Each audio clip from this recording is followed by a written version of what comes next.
Hello everyone. As हमने last lecture में देखा था कि हमारे दिल्ली में इल्तुतमिश जी हैं, वो राज कर रहे हैं। हमने ये भी देखा था कि दिल्ली सल्तनत की कैसे शुरुआत हुई थी। लेट्स रिवाइज से लेटर। दिल्ली सल्तनत में कैसे ऐबक जी हैं वो राजा बने थे और वो लाहौर से अपना राज शुरू करते हैं, दिल्ली से राज नहीं करते हैं। अपने आप को स्लेव ही मानते हैं, राजा नहीं मानते हैं। कुतुब मीनार की कंस्ट्रक्शन शुरू करते हैं, 2 मॉस्क बनवाते हैं। पहली north India mask कुव्वत ul Islam बनवाते हैं और अजमेर में 2.5 दिन का झोपड़ा बनवाते हैं। लेकिन एक गेम खेलते हुए, पोलो खेलते हुए उनकी डेथ हो जाती है। उनके बाद उनके बेटे आते हैं आराम शाह, जो कि सिर्फ 8 महीने के लिए ही राज कर पाते हैं, क्योंकि इल्तुतमिश उन्हें मरवा देते हैं, जो कि सन इन लॉ होते हैं ऐबक के। जब इल्तुतमिश राज में आते हैं तो वो अपनी कैपिटल शिफ्ट करते हैं दिल्ली की तरफ और वो काफ़ी सारी पॉलिसीज इंडिया में लेके आते हैं। जैसे चालीसा शुरू करते हैं, इक्ता सिस्टम वो लेके आते हैं, 2 तरीके के कॉइन इंडिया में वो लेके आते हैं, टका जो कि सिल्वर कॉइन था और जीकल जो कि कॉपर कॉइन था। उसके बाद वो इंडिया को प्रोटेक्ट करते हैं चंगेज़ खान के अटैक से। दूसरा, वो पहले थे जिन्होंने एक्चुअली सुल्तान का टाइटल हासिल किया था खलीफा से। तो ये सब फैक्ट उनके बारे में फेमस हैं और उनके कोई भी बेटा उन्हें लगता नहीं था कि जो कि नेक्स्ट किंग बनने के लायक है, तो अपनी बेटी रज़िया सुल्तान को नॉमिनेट कर देते हैं। अब आज हम लेक्चर शुरू करते हैं। रज़िया सुल्तान जो है उनको नॉमिनेट तो कर दिया जाता है, लेकिन होता क्या है, जब इनकी डेथ होती है इल्तुतमिश की, तो उनके सबसे बड़े बेटे जो है वो जाके गद्दी पे बैठ जाते हैं। होना तो चाहिए कि रज़िया जी बैठे, लेकिन उनके बड़े भाई जाके बैठ जाते हैं। तो उस टाइम ये था कि आप प्रजा में जाके रेड कलर के अगर अपने कपड़े पहने तो मतलब है कि आप न्याय मांग रहे हैं, आप प्रजा में जाके न्याय मांग सकते हैं। ये पॉलिसीज थी उस टाइम।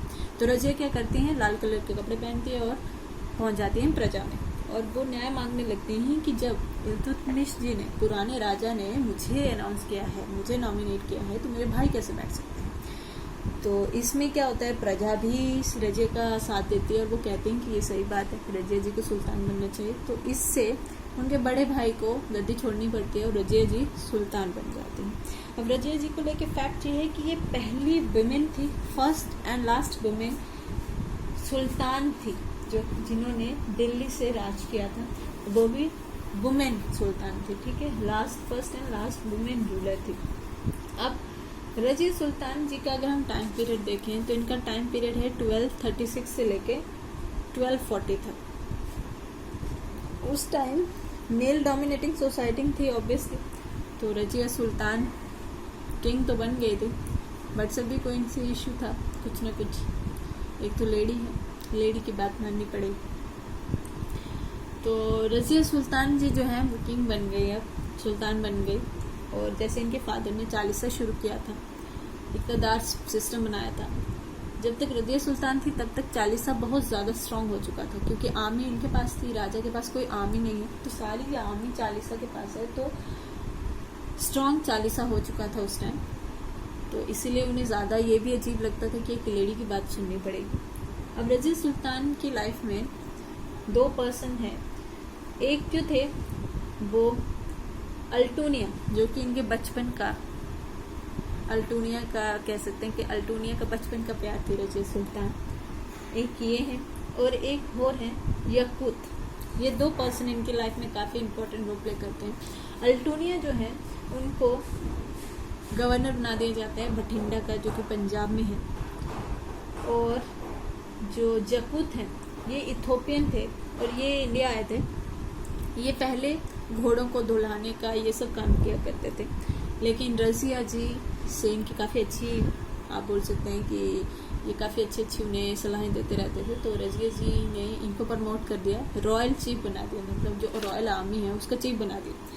तो चालीसा को ये चीज़ अजीब लगी कि ऐसे ही कोई भी स्लेव को उठा के इतना बड़ा ओहदा दे दिया गया है। और बेसिकली रज़िया जी जो हैं वो यकूत को पसंद करती थी। अब यहाँ पे एक लव ट्रायंगल बन चुका था। अल्टूनिया जी रज़िया जी से प्यार करते हैं और रज़िया जी जो है वो यकूत से प्यार करते हैं। ठीक है, अब इसमें क्या होता है, अल्टूनिया जी को फिर आ जाता है गुस्सा, तो वो क्या करते हैं, विद्रोह कर देते हैं रज़िया जी के खिलाफ। तो रज़िया जी अब गवर्नर कोई उनके खिलाफ विद्रोह कर रहा है, तो ये भेजती हैं यकूत को वहाँ पे कि आप जाके जो सबक सिखा के ये लड़िए। तो ये क्या करते हैं, यकूत और रजिया सुल्तान ये दोनों निकलते हैं भटिंडा के लिए, और चालीसा को ये बोलते हैं कि आप पीछे से आर्मी भेजिए, हम जा रहे हैं। अब चालीसा बेसिकली क्या करते हैं, ये आर्मी नहीं भेजते, वो दोनों वहां पहुंच जाते हैं। अल्टूनिया इस चीज का फायदा उठा के यकूत को मार देता है और रजिया जी को गुलाम बना लेता है, और ये उनके सामने शर्त रखता है कि या तो आप शादी कर लीजिए मुझसे या डेथ कबूल कर लीजिए। तो रजिया जी को तो पता ही था कि अल्टूनिया उनसे बहुत प्यार करते हैं, बचपन से प्यार है, तो ये उनसे शादी कर लेते हैं। शादी हो जाती है दोनों की। तो अल्टूनिया और रजिया आप क्या करते हैं, वो दिल्ली की तरफ चल पड़ते हैं वापिस आने के लिए। लेकिन यहाँ पे खलीफा कुछ और ही कहानी है उनकी।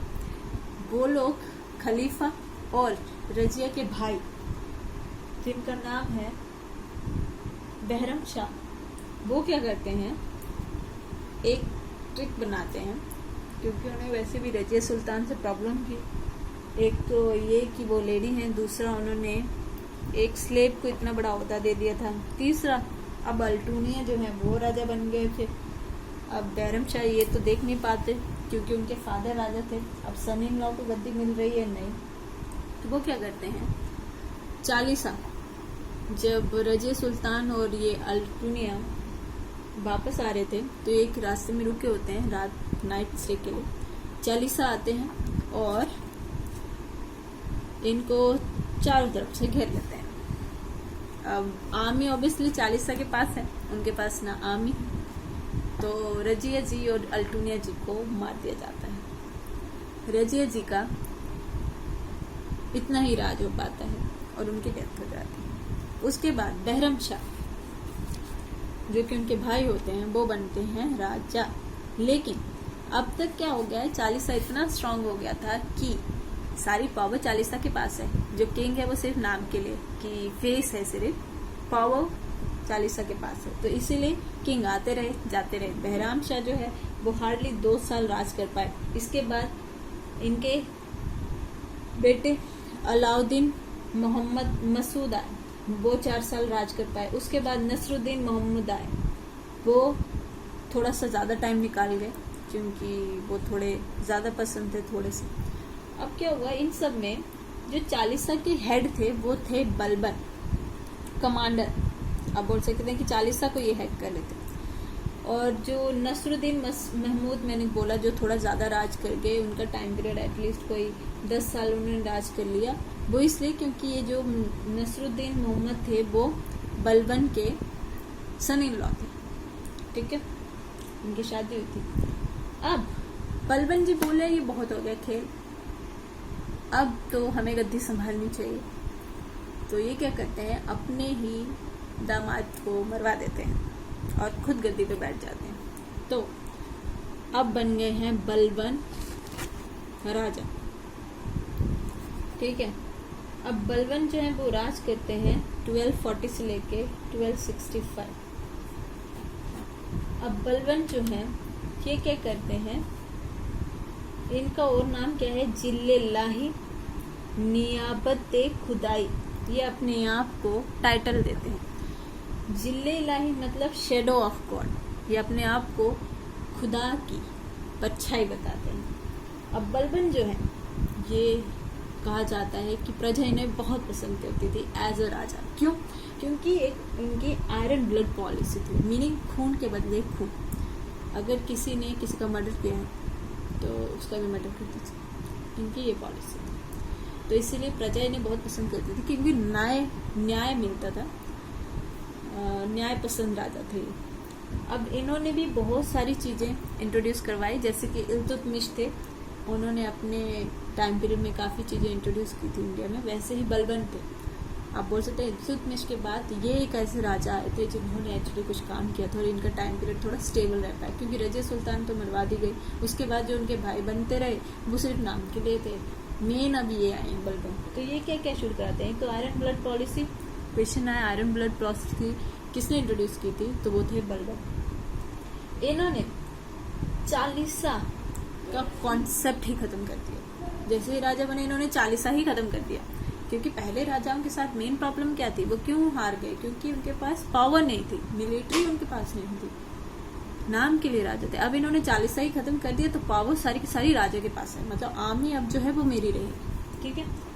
दूसरा, इन्होंने एक और चीज इंट्रोड्यूस करवाई, पेबो, सजदा एंड नौरोज, ये चीजें इन्होंने इंट्रोड्यूस करवाई।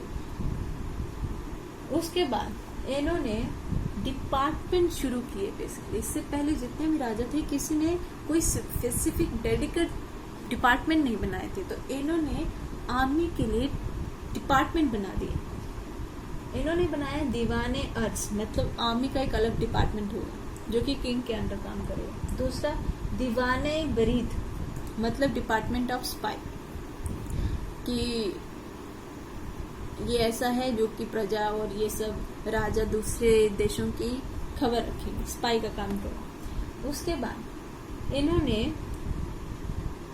ये कुछ चीजें शुरू की थी। अब क्या हुआ था, 40 खत्म हो गया तो किंग ज्यादा स्ट्रांग होने लग गया और 40 तक कम स्ट्रांग हो गया। उसके बाद इनकी डेथ हो जाती है। वो डेथ क्यों होती है, इनके बेटे थे, किसी लड़ाई में गए थे, लेकिन वहां पे उनकी डेथ हो जाती है। और ड्यू टू सॉरो, इनका दुख इतना ज्यादा था कि ये उसे सहन नहीं कर पाए और इनकी डेथ हो जाती है 1265 में, ठीक है। उसके बाद किंग आते रहे लेकिन कोई भी इतना इम्पोर्टेंट नहीं है। लास्ट जो है, इनके बेटे जो हैं, बेटे की तो डेथ हो चुकी थी, बेटे के बेटे थे जो कि उनको किंग बनाया जाता है, जो है कई उम्र, ठीक है, जो कि सिर्फ 10 साल के बेटे हैं। 10 साल का बच्चा है एक, जो कि गद्दी पे बैठता है। और इसके बाद आती है खिलजी डायनेस्टी। अब खिलजी डायनेस्टी कैसे आती है, इसमें क्या होता है कि जो खिलजी हैं,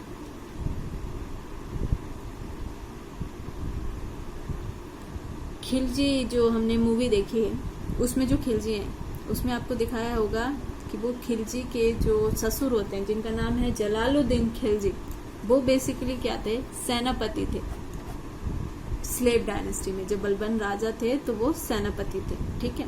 जब वो देखते हैं कि एक 10 साल का बच्चा बना है राजा, क्योंकि बलबन डेथ हो चुका है, उनका बेटे की डेथ हो चुकी है, उनका पोता है जो कि बैठा है गद्दी पे, वो 10 साल का बच्चा है। 10 साल के बच्चे को क्या पता, तो ये जलालुद्दीन खिलजी, जलालुद्दीन खिलजी, ये क्या करते हैं, इनको मरवा देते हैं। इनको मरवा देते हैं और खुद बैठ जाते हैं दिल्ली की गद्दी पे। और इससे शुरू होती है एक नई डायनेस्टी की, जिसका नाम है खिलजी। स्लेव डायनेस्टी खत्म हो जाती है, खिलजी डायनेस्टी अब आ जाती है, जो कि दिल्ली पे अब राज करेगी। जलालुद्दीन खिलजी को लेके इतना कुछ ज्यादा फेमस नहीं है, इतना है कि ये फाउंडर थे खिलजी डायनेस्टी के, और इनको और क्या बोला जाता था, मलिक फिरोज, ये इन्हें बोला जाता था, ठीक है। ये इनके बारे में फेमस है। अब ये फाउंडर हो गए, ये इतना लेकिन राज नहीं कर पाए। इनके आगे एक सेनापति थे जो थे अलाउद्दीन खिलजी, जिसके ऊपर मूवी बनी, और वो अलाउद्दीन खिलजी इनके सन इन लॉ भी थे। और ये जो जलालुद्दीन खिलजी हैं, ये एक्चुअली उनके अंकल थे, जिन्होंने अपनी बेटी की शादी उनसे करवाई थी। अब जो अलाउद्दीन खिलजी हैं, ये क्या करते हैं, अपने ही ससुर को मरवा के खुद गद्दी पे बैठ जाते हैं। अब अलाउद्दीन खिलजी जो हैं, ये बेसिकली पहले गवर्नर थे, कहाँ के, कारा के, जो कि यूपी में है। उसके बाद ये राजा बन जाते हैं अपने ही ससुर को मरवा के। अब अलाउद्दीन को लेके काफी ज्यादा कुछ किस्से फेमस हैं, हम वो देखते हैं। अलाउद्दीन जो है, ये फर्स्ट मुस्लिम थे जिन्होंने साउथ इंडिया पे अटैक किया था। अभी तक किसी ने भी साउथ इंडिया पे अटैक नहीं किया था, सभी नॉर्थ इंडिया पे ही अटैक कर रहे थे। ये फर्स्ट ऐसे राजा थे जिन्होंने साउथ इंडिया पे अटैक किया था। और इनका ओरिजिनल नेम जो था वो था अली गुरशब, और इन्होंने साउथ इंडिया कैप्चर किया था, चित्तौड़ भी कैप्चर किया था। अब चित्तौड़ क्यों कैप्चर किया था इन्होंने, बेसिकली उस टाइम जितना भी व्यापार होता था वो होता था सी रूट से, ठीक है। और अगर आप इंडिया का मैप देखें, जो दिल्ली है और ये राजस्थान और यहाँ पे गुजरात आता है, तो जो भी रूट था वो यहीं से होता हुआ इस तरफ जाता था और गुजरात से ही आगे हम किसी भी दूसरी कंट्री के साथ ट्रेड करते थे। और होता क्या था, जब एक राज्य से दूसरे राज्य में जाते हैं तो आपको टैक्स पे करना पड़ता था। तो खिलजी जी सोचते हैं कि जब नॉर्थ इंडिया मेरा है तो ये इतनी सी जगह मैं क्यों छोड़ूं, क्यों टैक्स पे करूं। इस चक्कर में यहाँ आते हैं। और वो जो दूसरा मूवी में दिखाई है कि यहाँ के जो पंडित हैं वो यहाँ जाते हैं, वो भी एक बात है। तो ये आते हैं वहाँ पे, ये देखते हैं उन्हें पद्मावती और इसके पीछे लड़ाई होती है और उसमें चित्तौड़ जो है उसको ये जीत लेते हैं, ठीक है। और ये कहानी है बेसिकली उसकी चित्तौड़ को जीतने की। दूसरा और क्या चीज़ें हैं इनके बारे में फेमस, इनके एक कमांडर थे मलिक कफूर, जो कि आपको याद होगा कि जलालुद्दीन जो हैं, जो कि इनके ससुर थे अलाउद्दीन खिलजी के, वो उन्हें भेंट करते हैं, जो उन्हें बोला जाता था मलिक कफूर। उनको और भी नाम से फेमस थे, जैसे उन्हें 1000 दिनारी कहा जाता था क्योंकि उन्हें 1000 दिनार दे के इनके ससुर खरीद के लेके आए थे इनके लिए। मलिक कफूर जो है वो एक ट्रांसजेंडर थे, लेकिन जो अलाउद्दीन खिलजी इतना कॉन्क्योर कर पाए साउथ इंडिया, नॉर्थ इंडिया, ये सब कुछ मलिक कफूर के थे। मलिक कफूर बहुत अच्छे कमांडर थे। इन्होंने मंगोल तक को भी हराया था। मलिक कफूर था जिन्होंने इन्हें सिकंदर सैनी का खिताब दिया था, सेकंड अलेक्जेंडर का। और इन्होंने जजिया फिर से शुरू कर दिया इंडिया। जजिया आपको याद होगा मोहम्मद बिन कासिम थे जिन्होंने इंडिया में इंट्रोड्यूस किया था कि जो भी नॉन मुस्लिम है उसे टैक्स पे करना पड़ेगा। और जब अरब्स का खात्मा किया जाता है प्रतिहार डायनेस्टी की तरफ से, जिसमें नागभट्ट राजा थे जिन्होंने ये किया था, तो ये बंद हो जाती है प्रथा।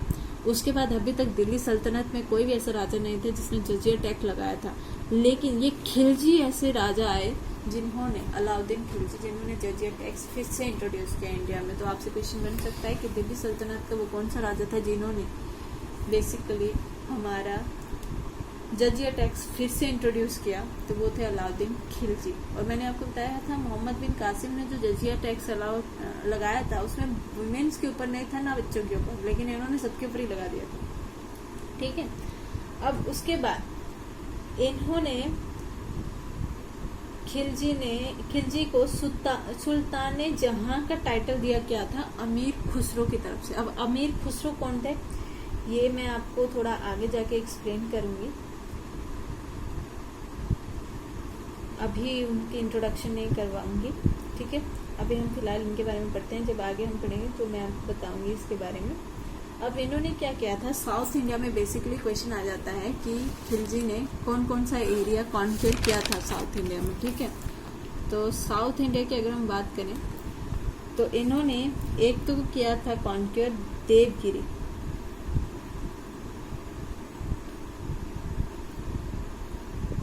जिसमें यादव राज करते थे, यादव डायनेस्टी थी। वर्सेस कौन था, मलिक कफूर इनका कमांडर, और हरा दिया उन्होंने यादव डायनेस्टी को और देवगिरी के ऊपर कब्जा कर लिया। देवगिरी बेसिकली महाराष्ट्र में है। उसके बाद दूसरी है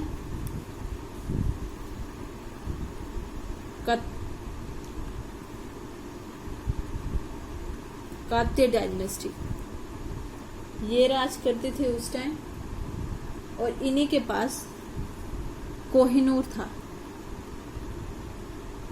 ये राज करते थे तेलंगाना में।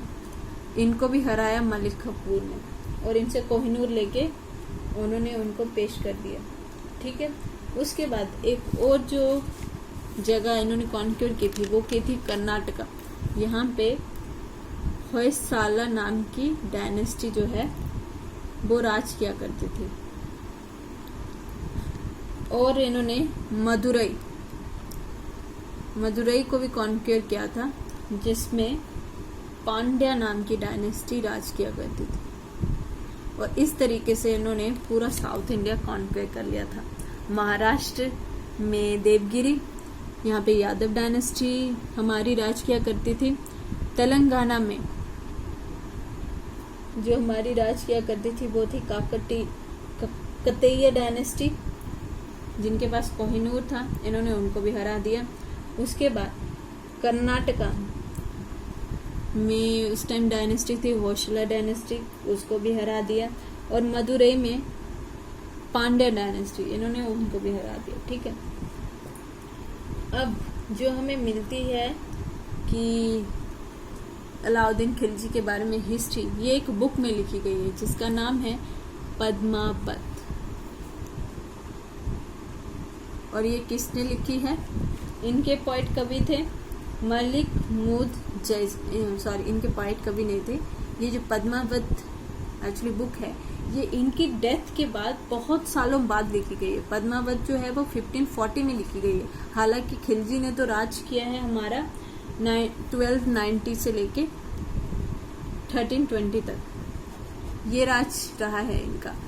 लेकिन ये जो पद्मावत लिखी गई है 1540 में लिखी गई है, बहुत देर बाद लिखी गई थी। और ये लिखी किसके बाद गई थी? लिखी किसके द्वारा गई थी? मलिक मुद जैसी। ठीक है, इसके ऊपर भी क्वेश्चन आ जाता है कि ये किसने लिखी थी, तो ये याद रखिएगा मलिक मुद जैसी। और ये सेकंड मुस्लिम थे जिन्होंने हिंदी सीखी थी। ठीक है, और ये कुछ फैक्ट थे हमारे अलाउद्दीन खिलजी को लेके। और एक्चुअली खिलजी के साथ ही जो है वो इनका डायनेस्टी ऑलमोस्ट खत्म हो जाती है, क्योंकि इसके बाद इतना स्ट्रांग कोई उनका आया नहीं था रूलर बेसिकली। इनके साथ और भी कुछ फैक्ट हैं कि जैसे हमारे बलबन ने डिपार्टमेंट सेपरेट आर्मी के लिए शुरू कर दिए थे। अलाउद्दीन खिलजी ने परमानेंट आर्मी, एक तरीके से सैलरी सिस्टम जो है ये इन्होंने इंट्रोड्यूस किया कि एक परमानेंट आर्मी रखेंगे हम, जिनको हम सैलरी दिया करेंगे, ये इन्होंने शेयर किया। मार्केट कंट्रोल डिपार्टमेंट इन्होंने बनाया, एक रिवेन्यू डिपार्टमेंट इन्होंने बनाया, टैक्स कलेक्शन का एक डिपार्टमेंट इन्होंने बना दिया जिसे बोलते थे दीवाने मुस्त खर्च। और जो डिपार्टमेंट में बोली मार्केट कंट्रोल का, उसको बोलते थे दीवाने रियासत। ठीक है, दूसरा इन्होंने लैंड मेजरमेंट सिस्टम एक इंट्रोड्यूस करवाया था जिसे हम बोलते हैं बिस्वा। और इन्होंने इक्ता सिस्टम डिमोलिश कर दिया। इन्होंने कोई भी इक्ता सिस्टम जो इक्तादार होते थे, ये इन्होंने उसको डिमोलिश कर दिया। और इन्होंने दूसरा क्या किया था, जो आर्मी के लिए हमारे रॉयल हॉर्सेस यूज होते थे, उसके ऊपर इन्होंने दाग मतलब एक मार्क लगाना शुरू कर दिया हॉर्स के ऊपर। ठीक है, और उसके बाद इन्होंने एक और चीज यूज की थी कि इन्होंने जो हमारी आर्मी थी इसके लिए स्पेशलाइज्ड यूनिफॉर्म भी इंट्रोड्यूस कर दी जिसका नाम था हुलिया। तो ऑब्वियसली इन्होंने क्या पॉलिसी इंट्रोड्यूस की थी? दाग एंड हुलिया। दाग हॉर्सेस पे होते थे कि निशान लगा दिया जाता है जिससे पता था कि वो रॉयल हॉर्स है, और जो हुलिया है वो यूनिफॉर्म इन्होंने आर्मी को दे दी। और दूसरा आर्किटेक्चर बहुत ज्यादा करवाया इन्होंने इंडिया में, मतलब बहुत सारी चीजें बनवाई, जैसे अलई मीनार इन्होंने बनाया, अलई दरवाजा इन्होंने बनाया जो कि कुतुब मीनार के बाहर है। कुतुब मीनार को जाने के लिए जो दरवाजा बना है वो बेसिकली इन्होंने बनाया है। सीरी पैलेस इन्होंने बनाया है, 1000 सितम पैलेस वो भी इन्होंने बनाया है जो कि दिल्ली में, जिसमें 1000 पिलर हैं। और ये उन्होंने अमीर मलिक कफूर के लिए बनाया था बेसिकली। अलई दरवाजा जो कि मैंने आपको बताया कि कुतुब मीनार का एंट्रेंस है, और ये फर्स्ट डोम स्ट्रक्चर है इंडिया में। ठीक है, इन्होंने सोमनाथ टेम्पल भी डिस्ट्रॉय किया। अब खिलजी जो है वो 1316 में मर जाते हैं, और उसके बाद लास्ट इनके किंग होते हैं मुबारक खिलजी, और खिलजी डायनेस्टी मुबारक खिलजी के साथ ही खत्म हो जाती है। अब खिलजी को लेके क्या क्या क्वेश्चन आ सकते हैं? साउथ इंडिया के बारे में क्वेश्चन आ सकते हैं, उन्होंने कौन कौन से कॉन्क्योर किया थे, कौन कौन सा सिस्टम, इक्ता सिस्टम इन्होंने खत्म कर दिया, डिपार्टमेंट कौन कौन से ने इंट्रोड्यूस करवाए थे। एक तो उन्होंने मार्केट कंट्रोल पॉलिसी के लिए डिपार्टमेंट शुरू किया था जिसका नाम था दीवाने रियासत। ठीक है, उसके बाद इन्होंने टैक्स कलेक्शन के लिए डिपार्टमेंट शुरू किया था जिसका नाम था दीवाने मुस्त खराज। यूनिफॉर्म ले आए, परमानेंट इन्होंने आर्मी रख ली। ठीक है, और साथ ही साथ इन्होंने दाग और हुलिया वाला एक सिस्टम शुरू किया, बहुत सारी कंस्ट्रक्शन कराई, अलई मीनार बनवाया, अलई दरवाजा बनाया, शीरी पैलेस बनाए, 1000 सेतु पैलेस बनाया। तो इन सब के ऊपर क्वेश्चन बन सकता है। ठीक है, और इनके साथ जो लास्ट रूलर था मुबारक खिलजी होते हैं। उसके बाद हमारी नई डायनेस्टी आ जाती है, क्योंकि इतना कोई स्ट्रॉन्ग किंग नहीं था। उसके बाद फिर यही होता है कि इनके सेनापति होते हैं, वो अटैक करते हैं और वो राजा बन जाते हैं। बेसिकली यहाँ पे हो यही रहा है कि कुछ ना कुछ क्या है, जो करंट किंग है उसको मारिए और खुद गद्दी पे बैठिए। तो आज के लिए हमने देखा कि खिलजी डायनेस्टी जो है वो शुरू कैसे और ख़त्म कैसे, और इससे पहले हमारी स्लेव डायनेस्टी थी जो कि शुरू होती है बलबन से और ख़त्म हो जाती है कुतुबुद्दीन ऐबक से और ख़त्म हो जाती है बलबन के साथ। बलबन के जो बेटे होते हैं बेसिकली 10 बलबन के जो पोते होते हैं कयमूर के साथ, ठीक है। उसके बाद खिलजी डायनेस्टी आती है। खिलजी कैसे डायनेस्टी जलालुद्दीन खिलजी शुरू करते हैं और ये ख़त्म हो जाती है मुबारक खिलजी के साथ। उसके बाद आती है हमारी तुगलक डायनेस्टी, जिसके बारे में हम कल पढ़ेंगे। आई होप अभी तक आपको चीज़ें थोड़ी बहुत समझ आ गई होंगी। हिस्ट्री को रिवाइज करते रहिए डेली। आप जितना पढ़ते हैं वीडियो का अगर नहीं समझ आ रही है तो रिपीट पे देखिए, ताकि आप चीज़ों को कनेक्ट कर पाएँ। मैं कहानी के तौर पे इसलिए बता रही हूँ ताकि आपको चीज़ें डिफ़िकल्ट ना हो याद करने के लिए, ठीक है। जिस तरीके के क्वेश्चन बनते हैं वो इन्हीं में से ही बनेंगे। आपको बुक से पूछ लिया जाएगा, आपको ईयर्स पूछ लिया जाएगा। और अभी तक मैंने ईयर्स इतने लिखे नहीं हैं क्योंकि अभी तक इतने ईयर कुछ इम्पोर्टेंट है नहीं। जो इम्पोर्टेंट हमारे ईयर्स आते हैं बेसिकली वो मुगल एम्पायर में जितने भी लड़ाई हुई हैं उनको लेके आते हैं। पृथ्वीराज चौहान और गौरी की जो लड़ाई हुई थी उसका ईयर आता है, तो वो मैंने आपको मेंशन कर दिया था। आपको डिपार्टमेंट्स बाकी चीज़ें वो भी मैंने इसलिए राइट डाउन नहीं की क्योंकि ये चीज़ें जो हैं वो आप सुनिए, खुद लिखने की कोशिश कीजिए, आपको चीज़ें याद रहेंगी। और तो कल हम देखेंगे तुगलक डायनेस्टी। आई होप अभी तक सब कुछ ठीक चल रहा होगा, आपकी प्रिपरेशन अच्छी चल रही होगी। बाकी हम अब कल पढ़ते हैं। Thank you so much. और as I told you, video पसंद आए तो लाइक कीजिएगा, कमेंट कर दीजिए अगर आपको किसी तरीके से कुछ और आपको लगता है कि इम्प्रूवमेंट हो सकती है। I will do that. Like कीजिएगा, सब्सक्राइब कर लीजिए और बेल नोटिफिकेशन को ज़रूर दबा लीजिए ताकि जब भी नई कोई वीडियो आती है तो आपको नोटिफाई हो जाए। सो प्रिपेयर करते रहिए, टाइम बहुत ही कम रह गया है। I am trying my best.